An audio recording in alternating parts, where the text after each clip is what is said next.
Hey friends, it's story time. You ready? The New Adventures of Curious George by Margret and H. Ray.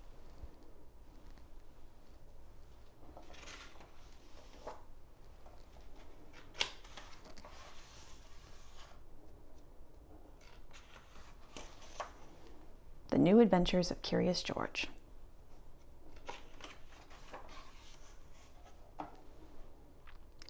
Story number 6, Curious George and the Hot Air Balloon.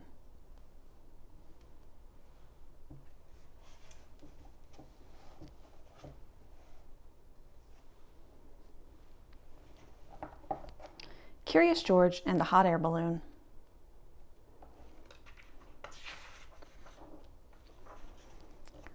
This is George. George was a good little monkey and always very curious. He was on a trip with his friend, the man with the yellow hat. It was the end of their vacation, and they wanted to make just 2 more stops.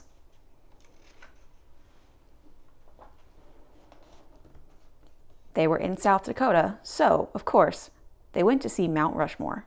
George had never seen anything like it. These are the faces of 4 great presidents, a tour guide said. George Washington, Thomas Jefferson, Theodore Roosevelt, and Abraham Lincoln.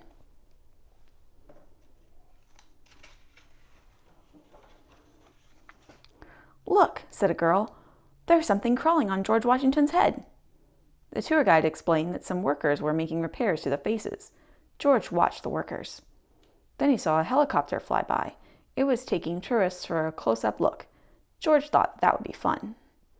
"Maybe we can take a ride later," the man said, "but now we need to leave or we'll be late for the hot air balloon race." So they got back into their little blue car, and before long, they came to a whole field full of hot air balloons. George was delighted to see such big balloons. He liked their spots and stripes and stars, but his favorite had a picture of a bunny on it. Race today.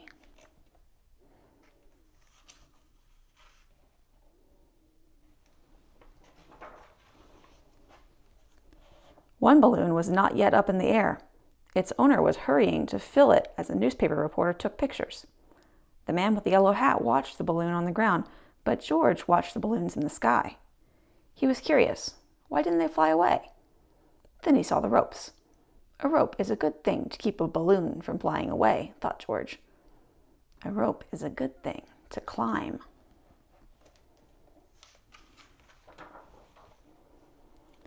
Sometimes when a monkey sees something to climb, he can't help himself. He has to climb it. George thought he would just climb one rope and then quickly climb down. But when George climbed up, there was no way to climb back down. The rope had come undone, and there was only one place to go. Up, up, up went the balloon, and George went with it.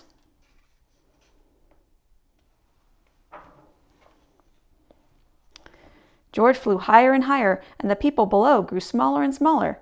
The man with the yellow hat was tiny. The newspaper reporter was too. And the owner of the balloon wasn't very big, but he was big enough for George to see that he was angry. George felt bad.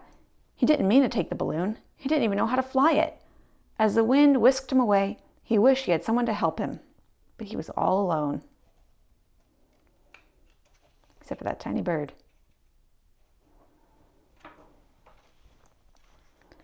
George climbed into the basket. When he looked around, he found he wasn't alone after all. The race was on, and he was in the lead. Together, the balloons flew across the field and over the forest. Now George was having fun, but before he knew it,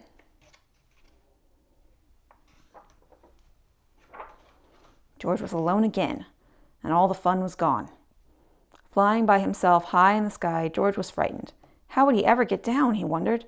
Oh, if only he hadn't climbed that rope. Suddenly the wind changed, and George saw something familiar.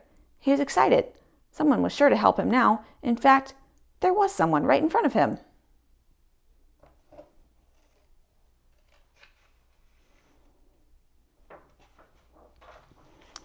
It was one of the workers, and he was stranded on George Washington's nose. George was so happy to see the worker, he didn't know how happy the worker was to see him. Slowly, the balloon floated closer. Would it come close enough? It did! The worker grabbed onto the rope and climbed up. Soon he was in the basket with George. Hurrah! George was rescued! Hurrah! The worker was rescued too. They sailed up over George Washington's head and landed safely in a tree. Soon, a whole crowd came to rescue them both.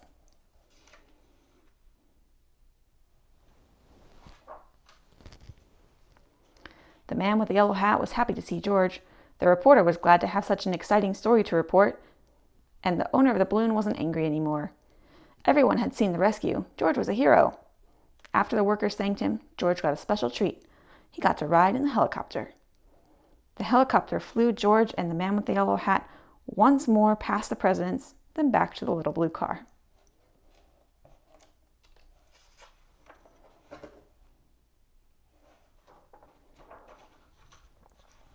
As they drove away, the man said, "That was some vacation, George."